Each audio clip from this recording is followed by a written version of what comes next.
अभी इतनी छोटी सी 24 तीर्थंकरों के स्वरूप की किताब उनके जन्मदिन पर दी है।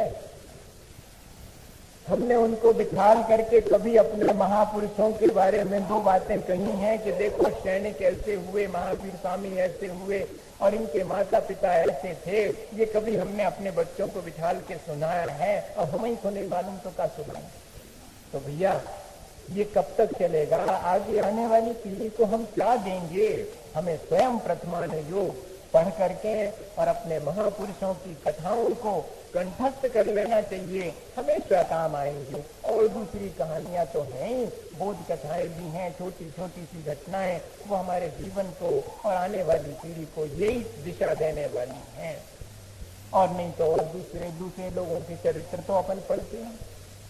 बहुत प्रकार की आजकल कथा कहानी की बहुत किताबें निकली, कितनी मैगजीन आती हैं, आप चाहे जिसमें पढ़ लो वही सब राग द्वेष वाली। लेकिन ये प्रथमानुयोग में जो कथा है उसकी विशेषता क्या है? तो कहते हैं कि प्रथमानुयोग में कथा की लालच से पहले तो ग्रंथ पढ़ते हैं, फिर उसी कथा में पाप का ऐसा बुरा फल बताया जाता है कि जिसको जान करके पाप से बचने की इच्छा हो जाती। ये प्रथमानुयोग की पद्धति।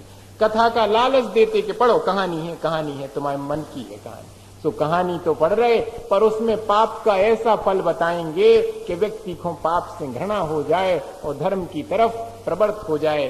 तीन चीजें विशेष हैं प्रथमानुयोग में: संसार की विचित्रता और पाप पुण्य का फल और महापुरुषों की प्रवृत्ति। ये तीन चीजें ही प्रथमानुयोग में प्रमुख रूप से बताई गई। क्या है संसार का वैचित्र? कल जिसको शत्रु मानते थे वो बेटे की तरह आज उत्पन्न हो गया है घर में। कल जिसको अपना मित्र मानते थे वो अगले जीवन में शत्रु बन करके उत्पन्न हो गया है। कितनी वैचित्रता है! कोई पुत्र उत्पन्न होता है, कोई भाई के रूप में उत्पन्न हुआ है, कल के दिन हो सकता है कि वही हमारा शत्रु के रूप में उत्पन्न हो जाए। यहाँ शत्रुता और मित्रता का बड़ा वैचित्र है। इसलिए संसार की विचित्रता और पाप पुण्य का कैसा फल यहाँ संसार में जीव भोगता है, ये और महापुरुषों ने किस तरह अपने इस पाप पुण्य के बीच भी अपनी प्रवृत्ति को बनाए रखा, तो महापुरुषों की प्रवृत्ति कैसी रही, ये सब तीन बातें मुख्य रूप से प्रथमानुयोग बताता है। वो कहते हैं कि प्रथमानुयोग तो जो अव्युत्पन्न है, अर्थात प्राथमिक अवस्था में हैं, अभी मिथ्यात्व में फंसे हुए हैं, उनको धर्म में लगाने के लिए प्रथमानुयोग है, ऐसा नहीं समझना।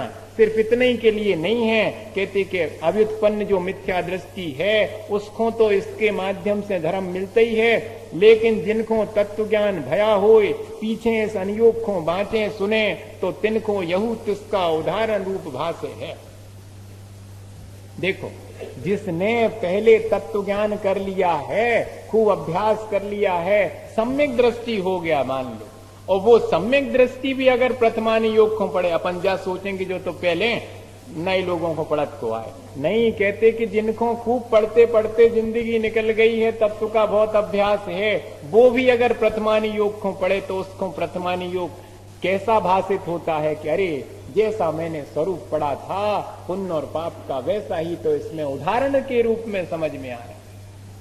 वो उदाहरण अगर देखना है, वो दृष्टांत अगर देखना है, तो प्रथमानुयोग में जो अपन थ्योरी पढ़ते हैं उसका प्रैक्टिकल अगर देखना है तो प्रथमानुयोग में ही देखने मिलेगा। ऐसा ये प्रथमानुयोग है। जैसे कि और आगे कहते हैं कि जैसे शुभ अशुभ और शुद्धोपयोग को जाने था, वह तिनके फल को जाने था। पुराण विषय तिन उपयोगन की प्रवृत्ति और तिनका फल जीवन के भयासो निरूपण किया। पहले शुभ उपयोग, शुद्ध उपयोग और अशुभ उपयोग, इन सब का अपन ने स्वरूप भी जान लिया मान लो। अब इनका उदाहरण तो प्रथमानुयोग में मिलेगा। देखो, अपन ने जब रक्षाबंधन की कथा करी थी तो उसमें क्या था कि अगर देखना है कि उपसर्ग के बीच भी आत्मा में लीन है तो अकंपनाचारी हैं, अपने शुद्धोपयोग में लीन है। और अगर देखना हो शुभोपयोग तो अपने धर्म ध्यान को छोड़कर अपने शुक्ल आपके शुद्धोपयोग को छोड़ करके निचली अवस्था में आकर के धर्म के अनुराग पूर्वक उनके मदद के लिए, उनके उपसर्ग दूर करने के लिए विष्णु कुमार मुनि महाराज आ गए। वो शुभोपयोग का प्रतीक है। और देखो तो वाली इत्यादि चार लोग अशुभ में लगे हैं, धर्मात्मा के ऊपर उपसर्ग कर रहे, यही तो अशुभ उपयोग की प्रवृत्ति।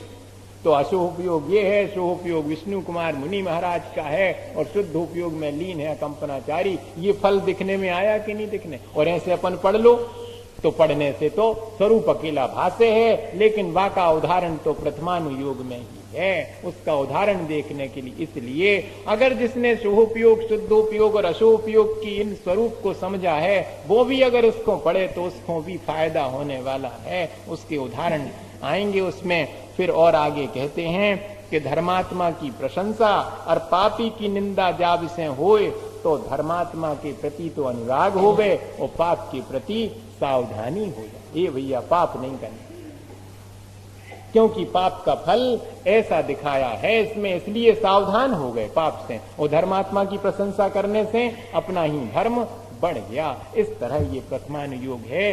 बोधति बोधा समीचीना, ये हमें समीचीन जो श्रुत ज्ञान है प्रथमानुयोग के माध्यम से हमें अपने जीवन के लिए सम्यक दर्शन ज्ञान चारित्र और पुण्य का वर्धन करने वाला और समाधि की प्राप्ति में सहयोगी है। ऐसा ये प्रथमानुयोग, जिससे भैया जितना बने वो इसका अभ्यास करना चाहिए। और प्रयोजन यही है हमारा कि हम धर्म की तरफ लगें और अधर्म से बचें। इस तरह ये प्रथमानुयोग के माध्यम से ज्ञान प्राप्त हो। इसी भावना के माध्यम से आचार्य गुरुवर विद्यासागर मुनि महाराज